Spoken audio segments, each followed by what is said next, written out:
सकाळच्या व्हिडिओमध्ये आपण छोले टाकले होते, आता भटुरे टाकायचे आहे।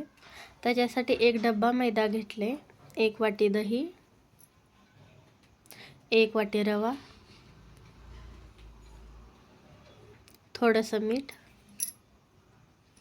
सोडा मिक्स करून घ्यायचे। सगळी दही आहे ना ती मैद्याला लागायला पाहिजे।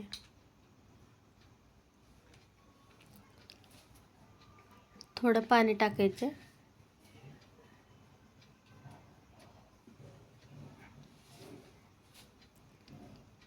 घट्टसर असं मळून घेतले, तेल टाकायचे, 20 मिनिटं असं भिजत ठेवायचे। पुन्हा एक गोळा घ्यायचे, थोडंसं मैदा लावायचे, लाटून घ्यायचे। थोडं जाडसरच लाटायचं आहे। तेल चांगलं तापलं की सोडायचं त्याच्यात। मस्त आपले भटुरे तयार आहेत। खूपच छान झाले चवीला।